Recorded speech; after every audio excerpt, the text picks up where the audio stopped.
दुनिया को उसके हाल पर छोड़कर बचे समय के लिए खुद को किताबों के साथ एक कमरे में बंद कर लीजिए और आने वाले समय में अपनी सफलता की सारी दुनिया में एक शानदार घोषणा करिए। ऊपर वाला सबकी मेहनत देख रहा है और वो किसी की भी मेहनत का उधार नहीं रखता।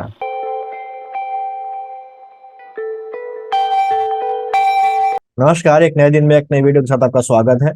जैसा कि आरओ का एग्जाम फरवरी के पहले हफ्ते या जनवरी के अंतिम हफ्ते में होने की खबर आ रही है, तो ऐसे में हमारे पास तैयारी के लिए लगभग 90 दिन का समय है। ये 90 दिन का समय इतना है कि अगर हम पूरी ताकत से बिना भटकाव के पूरे फोकस के साथ तैयारी करें तो प्रीलिमिनरी एग्जाम बड़ी आसानी से हम क्लियर कर सकते हैं। इन 90 दिनों में पढ़ाई के लिए क्या सोर्सेस फॉलो करने हैं वो मैं पहले ही बता चुका हूं। अगर आपने वो वीडियो नहीं देखा है तो मैं आई बटन पर उसका लिंक दे दूंगा, आप जाकर उसको देख सकते हैं। साथ ही साथ उसका लिंक मैं डिस्क्रिप्शन में भी डाल दूंगा, वहां से भी उस वीडियो को देख सकते हैं।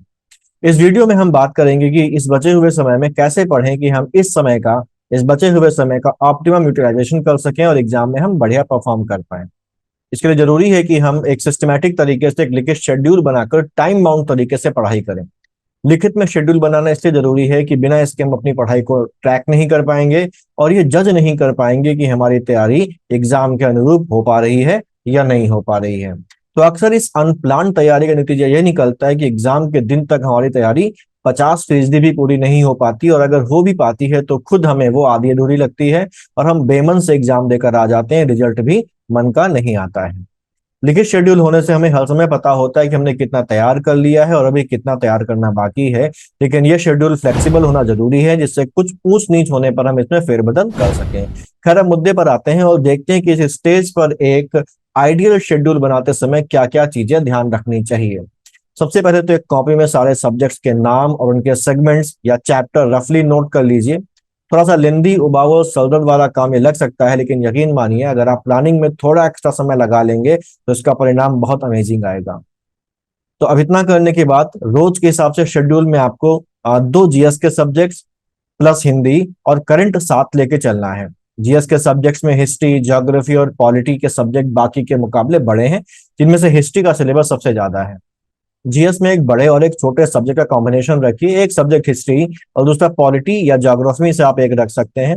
अब एक पेज में 5 कॉलम बनाइए। पहले कॉलम में डेट, दूसरे कॉलम में सब्जेक्ट 1, तीसरे कॉलम में सब्जेक्ट 2, चौथे कॉलम में हिस्ट्री और 5वें कॉलम में करंट लिख लीजिए। अब डेट वाइज इसमें हर सब्जेक्ट का टॉपिक नोट करते जाइए कि किस दिन आपको किस सब्जेक्ट में क्या टॉपिक पढ़ना है। जो टॉपिक बड़ा है या आपको कठिन लगता है उसको 2 दिन, या अगर वो ज्यादा ही बड़ा है तो उसे 3 दिन का आप समय दे सकते हैं। जैसे हिस्ट्री में प्रागैतिहासिक का यानी कि प्री हिस्टोरिक पीरियड थोड़ा सा छोटा है तो उसे 1 दिन दे दीजिए, यानी कि उसे आप 1 दिन में तैयार करने का समय यहाँ पर अलॉट कर रहे हैं।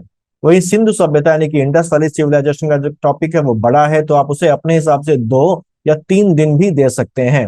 लेकिन 1 दिन से ज्यादा समय देने पर आपके दिमाग में ये बात क्लियर होनी चाहिए कि उस पर्टिकुलर टॉपिक में से कितना चीज आपको पहले दिन कंप्लीट करनी है और कितनी चीज आपको दूसरे दिन कंप्लीट करनी है। यानी कि अगर आप किसी भी टॉपिक को 1 दिन से ज्यादा समय दे रहे हैं तो आपके दिमाग में आपको ये क्लियर होना चाहिए कि उस टॉपिक में से कितना आपको पहले दिन कवर कर लेना है और कितना आपको दूसरे दिन कवर कर लेना है, या अगर 3 दिन दिए हैं तो कितना आपको तीसरे दिन कवर कर लेना है। ऐसे ही पॉलिटी में जैसे अगर हम प्रियम्बल की बात करें तो प्रियम्बल में 1 दिन आप दे सकते हैं, वहीं जो फंडामेंटल राइट्स है उसको तैयार करने के लिए आप 2 या 3 दिन दे सकते हैं। ऐसे ही बाकी सब्जेक्ट्स का भी टॉपिक वाइज दिन अलॉट कर लीजिए, लेकिन ये ध्यान रखिए कि ये जो डेली टारगेट है इसे आपको इतना रखना है जिसे आप आसानी से कंप्लीट कर सकें।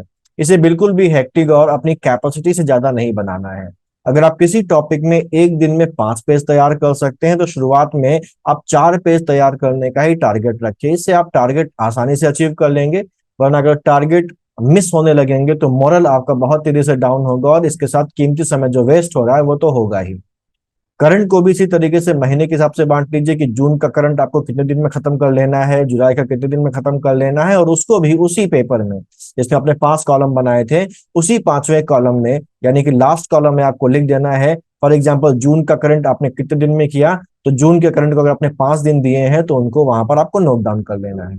यहाँ कोशिश ये करें कि जो बड़े सब्जेक्ट्स हैं वो 1.5 से 2 महीने में पूरी तरह से तैयार हो जाए, और उसके बाद छोटे लेकिन इंपॉर्टेंट सब्जेक्ट जैसे पर्यावरण, कृषि, science, economy, Uttar Pradesh special को तैयार करते जाइए, और उसके साथ जो पिछले जो बड़े सब्जेक्ट आप तैयार कर चुके हैं उनको भी थोड़ा थोड़ा रिवाइज करते जाइए।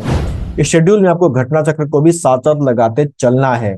फॉर एग्जाम्पल अगर आपने इंडस वैली सिविलाइजेशन के लिए 2 दिन या 3 दिन रखे हैं, तो आपको ये ध्यान रखना है कि इन्हीं 2 या 3 दिनों में आपको उसके जो नोट्स हैं वो या जो भी आपके पास मटेरियल है उसको तैयार करना है, और उन्हीं 2 या 3 दिनों में ही आपको उस पर्टिकुलर टॉपिक का घटना चक्र के जितने भी क्वेश्चन है वो वहां पर सॉल्व कर लेने हैं। घटना चक्र को बाद के लिए पेंडिंग नहीं रखना है, बल्कि जो भी टॉपिक आप कवर करते जाएं उसके घटना चक्र के क्वेश्चंस आपको साथ साथ लगाते हुए चलने हैं।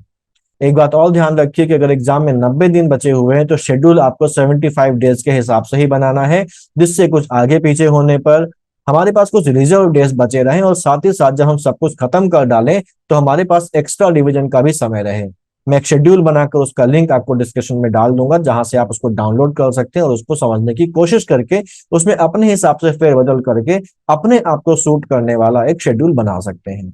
इतना करके देखिए, बढ़िया शेड्यूल बनाइए, अपने पर विश्वास रखिए, दुनिया को उसके हाल पर छोड़कर बचे समय के लिए खुद को किताबों के साथ एक कमरे में बंद कर लीजिए और आने वाले समय में अपनी सफलता की सारी दुनिया में एक शानदार घोषणा करिए। बाकी कोई भी दिक्कत है मुझसे कहिए, मैं हमेशा मौजूद हूँ। वीडियो को अपने और साथियों के साथ भी शेयर करिए। मिलते हैं अगले वीडियो में, तब तक के लिए पढ़ते रहिए और अपनी तकदीर बदलते रहिए, क्योंकि ऊपर वाला सबकी मेहनत देख रहा है और वो किसी की भी मेहनत का उधार नहीं रखता।